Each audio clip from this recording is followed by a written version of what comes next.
से बच्चों, आप लोगों को मैंने पिछले कई वीडियो में भेजा है सारा सब कुछ।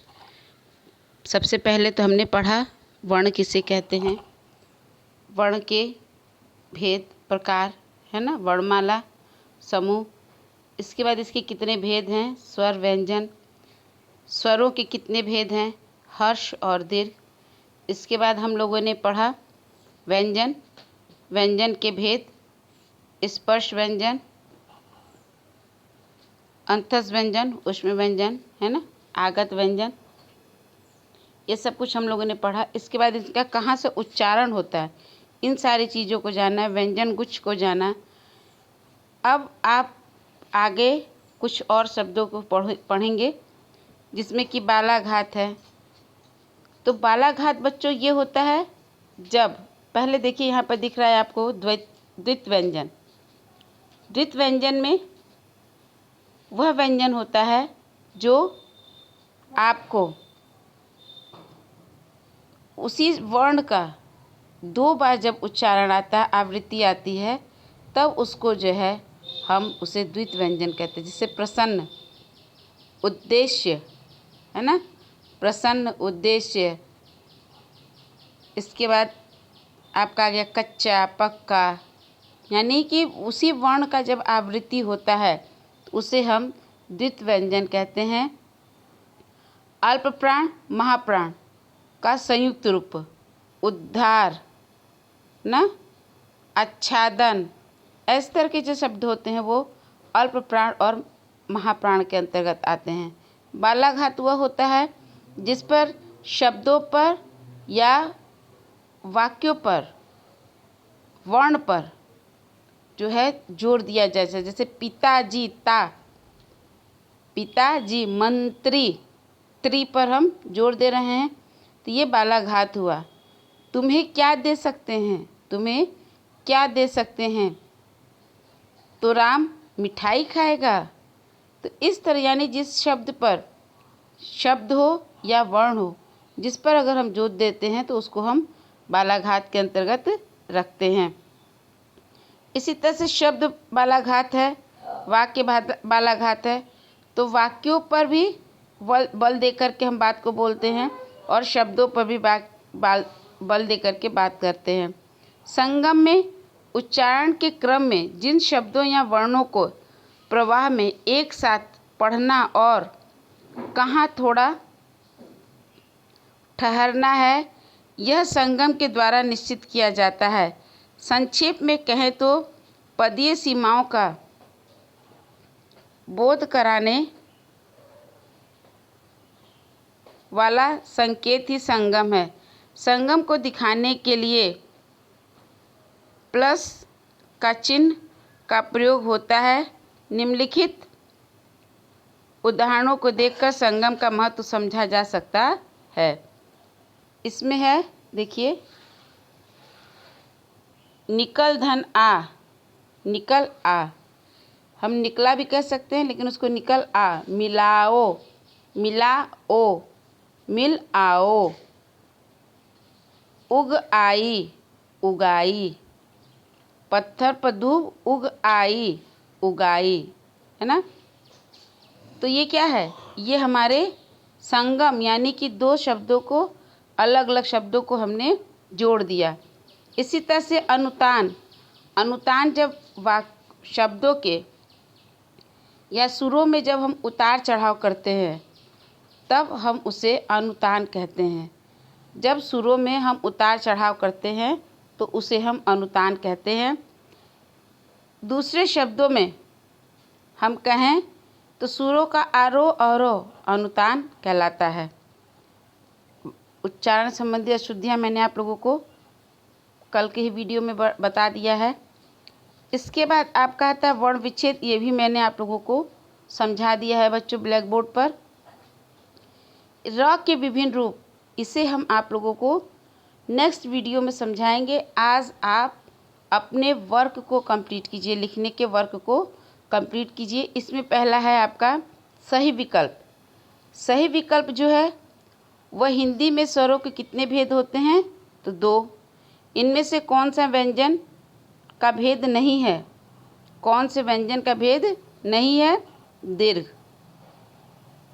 बोलने के क्रम में सुर में जो उतार चढ़ाव होता है उसे अनुतान कहते हैं। प, फ, ब, भ, म व्यंजन मुख के किस भाग से होता है? ओष्ठ से। कौन सा रूप सही है? अत्यधिक। ज कैसा शब्द व्यंजन है? तो यहाँ पर आगत व्यंजन है ज। इसके नीचे क्या लगा है? नुक्ता लगा है, यानी कि ये फारसी का शब्द है। च का उच्चारण स्थान क्या है? तालु। च है ना। श, श, स, ह ये कैसा व्यंजन है? ऊष्म व्यंजन है। ट वर्ग के व्यंजन किससे बोले जाते हैं? तो ट वर्ग के व्यंजन मूर्धवा से बोले जाते हैं। ट वर्ग के व्यंजन मूर्धा यानी कि जीभ का जो कोना है, ये वाला पोर्शन, इससे बोले जाते हैं। श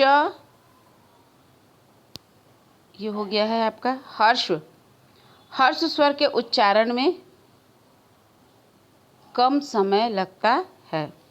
ये हो गया आपका। इसके बाद इसे आप चाहो तो मैं टिक लगा दे रही हूँ आपका, आप इसे देख लेंगे।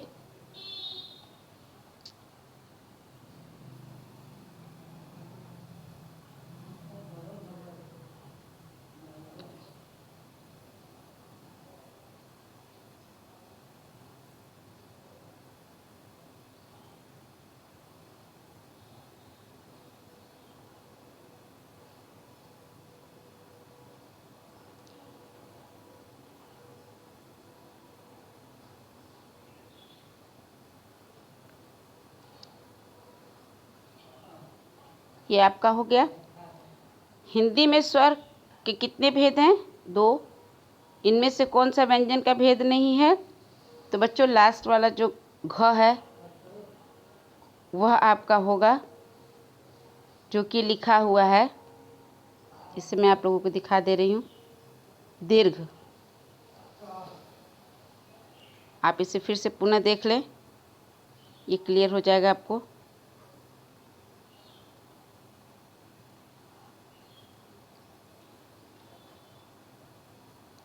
इसे आप अपनी कॉपी पर पहले बुक पर निशान लगाएंगे, उसके बाद इसे आप अपनी कॉपी पर कर लेंगे और करने के बाद आप स्कूल के सॉफ्टवेयर पे ही भेजेंगे बच्चों। ये आपका हो गया वैकल्पिक प्रश्न, यानी कि सही विकल्प। इसके बाद बच्चों आपका आता है रिक्त स्थान। रिक्त स्थान में आप देख रहे हैं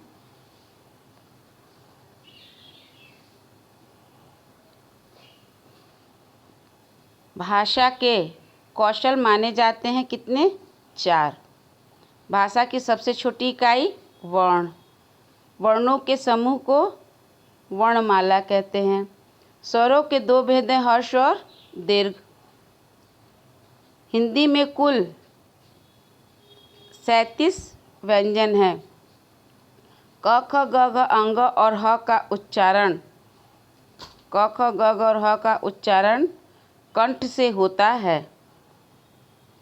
प फ ब भ म का उच्चारण ओष्ठ से होता है।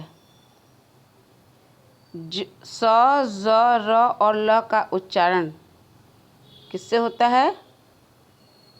देखिए, स ज र और ल का उच्चारण होता है दांत से। बच्चों मसूड़े से आप यहाँ पर मसूड़ा करोगे, ठीक है। इसके बाद आपका आता है 2 या 2 से अधिक व्यंजन का संयोग। 2 या 2 से अधिक व्यंजन का संयोग व्यंजन कहलाता है क्या? संयुक्त व्यंजन। 2 या 2 से अधिक व्यंजन का संयोग संयुक्त व्यंजन कहलाता है। क्या कहलाता है? संयुक्त व्यंजन। वर्णों को अलग करने की विधि को वर्ण विच्छेद कहते हैं। ये आपका हो गया रिक्त स्थान की पूर्ति, रिक्त स्थान की पूर्ति। इसके बाद आप करोगे सही गलत का निशान लगाएंगे। भाषा की सबसे छोटी इकाई वर्ण कहलाती है, ये सही है। हिंदी में स्वरों की संख्या 13 है, गलत है। अंग अह अयोग वाह है, सही है। श स स ह अंतस व्यंजन है, गलत है। वर्णों के समूह को वर्णमाला कहते हैं, यह आपका सही है।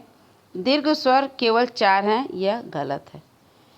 ये आप अपनी कॉपी पर रिक्त स्थान,